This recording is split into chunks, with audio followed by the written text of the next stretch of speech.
Mesdames et messieurs, bonsoir. Je suis Bomba Madia, initiatrice d'un mouvement citoyen appelé Bridge. Je milite pour la citoyenneté active, le civisme démocratique et la participation politique des femmes. Je suis aussi ambassadeur JCI pour la transformation positive des communautés. Mais aujourd'hui, ce n'est pas le plus important. Le plus important, c'est que je suis une amoureuse de la Côte d'Ivoire. Je parle d'amour parce qu'il faut être amoureuse pour ne rien avoir et oser partager. Et c'est au nom de cet amour-là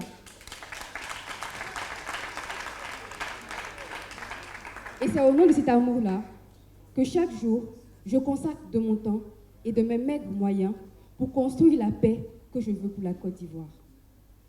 Je crois, j'ai cru, et je continuerai de croire que la jeunesse n'est pas un problème. La jeunesse est une partie de la solution. Vous savez, nous ne pouvons pas résoudre tous les problèmes de la société, mais chacun de nous peut décider de prendre en charge un problème. En parlant de problèmes, savez-vous que la jeunesse représente 77,7% de la population? Aux dernières élections de 2016, lorsque nous avons fait l'analyse de la liste électorale, nous avons constaté que les jeunes qui ont entre 18 et 24 ans représentaient seulement 3,9% de la population électorale.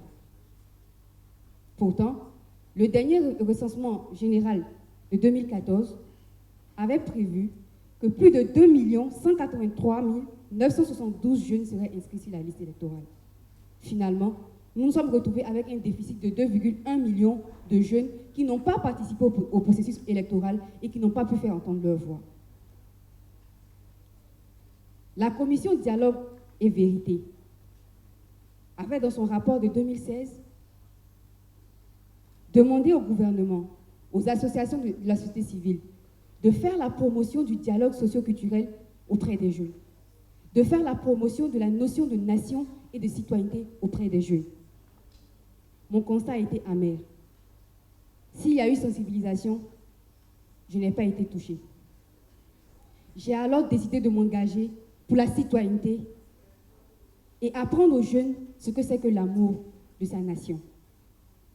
C'est vrai qu'aujourd'hui, de vous le dire comme ça, que je me suis engagée, ça fait facile quand même. Ça fait facile. Mais il y a 2 ans de cela, j'étais une jeune fille comme tous les autres ici, avec beaucoup d'interrogations. Mais le plus important était que j'avais une grosse peur. Ma mère est dans la salle, elle peut témoigner pour moi. J'avais peur des transports en commun. Lorsque quelqu'un m'appelait dans la rue, je tremblais pratiquement. Parce que j'avais gardé dans la tête les images de la crise passée, de femmes violées, d'enfants égorgés, de jeunes tués, des milliers de jeunes tués. Et ces images me sont restées. Vous savez, nos anciens ont l'habitude de nous dire que la paix, c'est l'absence de la guerre. Moi, aujourd'hui, j'espère qu'ils sont dans la salle, je veux leur dire que pour nous, jeunes Ivoiriens, la paix, ce n'est pas l'absence de la guerre. La paix, c'est avoir accès à l'éducation. La paix, c'est avoir accès à la santé. La paix, c'est pouvoir partir partout là où nous le souhaitons. La paix, c'est être libre de dire ce que nous pensons. Et moi, je n'étais pas libre. Je n'étais pas libre. Il fallait que je fasse quelque chose. Il fallait que je fasse quelque chose pour moi. Et il fallait que je fasse quelque chose pour les autres jeunes qui, comme moi, vivaient la même situation.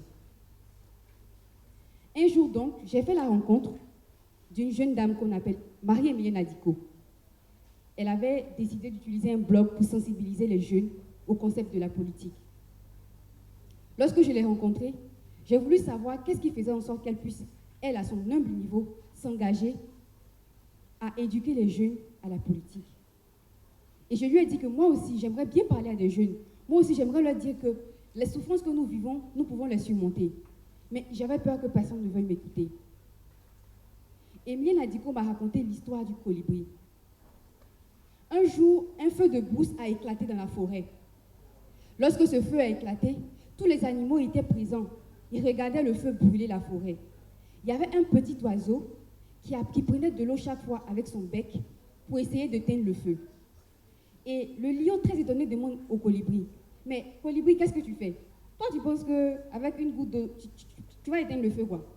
Toi, tu fais rien. » Et le petit colibri a donné une réponse qui m'a marquée à vie. Le petit colibri a dit, Je sais que je ne peux pas éteindre le feu, mais au moins, je fais ma part.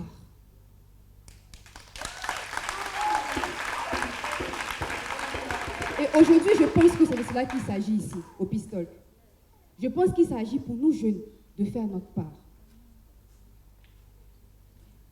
Après avoir entendu l'histoire de cette jeune fille, la semaine qui a suivi, j'avais seulement 10 000 francs CFA dans ma poche.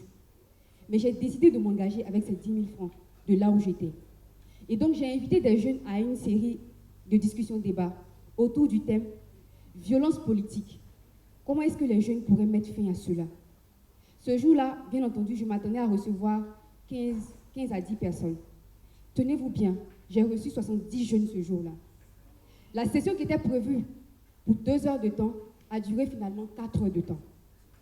C'est un indicateur réel que les jeunes Ivoiriens ont besoin d'un espace pour se retrouver et discuter des problèmes qu'ils rencontrent. Voici donc comment mon aventure a démarré. Et depuis lors, nous avons fait des campagnes de sensibilisation à travers les villes d'Abidjan. Nous parlons aux jeunes de civisme, nous parlons aux jeunes de citoyenneté. Nous leur apprenons pourquoi il est important et il est primordial d'aimer sa nation avant tout. Parce que nous n'avons qu'une seule nation. Et au jour d'aujourd'hui, je peux vous dire que, avec mes petites actions et de là où je suis, j'ai pu au moins toucher 1000 jeunes à travers Internet et physiquement.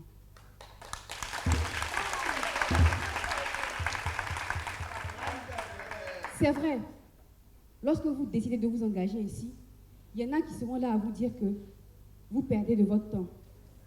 Il y en a qui vous diront que vos actions n'aboutiront jamais. Et il y a la famille, il y a ma mère qui est là, qui vous soutiennent avec les moyens qu'ils peuvent pour que vous puissiez réaliser votre rêve. Je vais vous dire quelque chose aujourd'hui, chers jeunes. J'ai commencé en 2017 avec 10 000 francs CFA. J'ai acheté 10 pains, 2 bouteilles de coca et une boîte de beurre. J'ai réuni des jeunes. Aujourd'hui, à l'heure où je vous parle, il y a plus d'une 50aine de jeunes qui sont actifs derrière moi. Chaque fois que j'ai une action à mener, ces jeunes-là sont derrière moi et m'encouragent à prêcher la paix autour de moi. Vous savez, au nombre de ces jeunes-là, il y a une qui s'appelle Sandra. Sandra est l'une de mes bénévoles.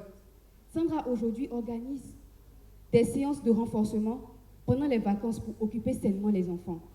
Il y en a parmi elles qui sont développeuses d'applications mobiles, qui ont décidé de créer une application mobile d'apprentissage de droits civiques à l'endroit des jeunes. Mais ce n'est pas tout. Celle qui m'impressionne le plus, je n'aime pas trop parler de son histoire, mais je le dirai aujourd'hui.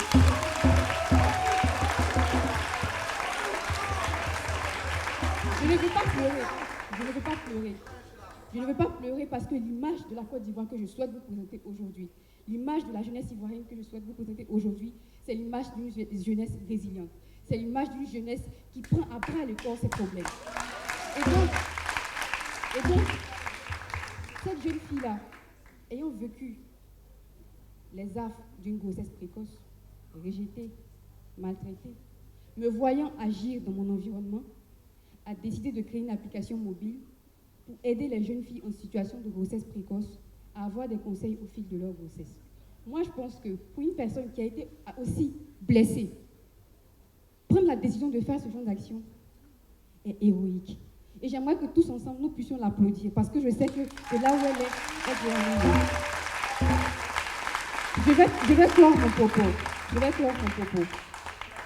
Dans les minutes qui vont suivre, je vais vous demander, c'est vrai qu'on a parlé d'enjaillement et tout ça. Je suis d'accord. Mais moi, je pense qu'ici, on est en train de parler de l'avenir de notre pays. Nous sommes la jeunesse et nous sommes la relève. J'ai 3 messages à vous délivrer. Le premier message est que chacun d'entre vous ici peut décider de ne pas s'engager pour la paix. Personne ne vous en voudra. Mais sachez que vous vivrez alors la violence. Et si vous vivez la violence, vous ne devez pas vous plaindre. La deuxième chose, c'est que nous n'avons qu'un seul pays. Un seul pays, la Côte d'Ivoire. Nous avons le devoir de le préserver. Parce que nulle part ailleurs, vous ne vous sentirez chez vous plus qu'en Côte d'Ivoire. La troisième chose, et c'est la chose la plus importante, je pense, c'est que ceux qui aiment la paix doivent apprendre à mieux s'organiser que ceux qui aiment la guerre. Ceux qui aiment la paix doivent apprendre à mieux s'organiser que ceux qui aiment la guerre. N'attendez plus. La paix que vous voulez pour demain, nous devons commencer à la construire aujourd'hui. Nous devons commencer à la construire aujourd'hui. Chers jeunes, c'est vrai, la plupart d'entre nous pensent qu'il faut s'engager et bénéficier des fruits de son engagement. La plupart d'entre nous ont pris l'habitude de se dire que c'est impossible. C'est pour cela que la plupart d'entre nous aussi n'arrivent pas à oser. Moi, j'aimerais vous dire que aujourd'hui, en tant que femme, j'ai le droit de mettre un pantalon, j'ai le droit de parler devant un public. Ce n'est pas un combat que j'ai mené moi.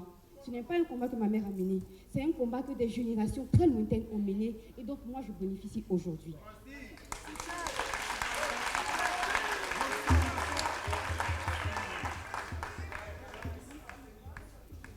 Chers jeunes, l'histoire nous regarde. Nous avons l'art de critiquer, mais l'histoire nous regarde. Allons-nous dire demain à nos enfants que nos parents ont échoué et que nous aussi nous avons échoué? Allons-nous dire à nos enfants que nos parents ont échoué et que nous aussi nous avons échoué? C'est simple. Moi, j'ai un rêve pour la Côte d'Ivoire. Mon rêve est que les jeunes, indépendamment du genre, indépendamment de la religion, indépendamment du parti politique, indépendamment de la couleur, puissent bénéficier d'une vie décente. Puissent bénéficier d'une vie décente. Puissent bénéficier d'une vie décente. Je construis la paix que je veux pour la Côte d'Ivoire. Et vous, que faites-vous?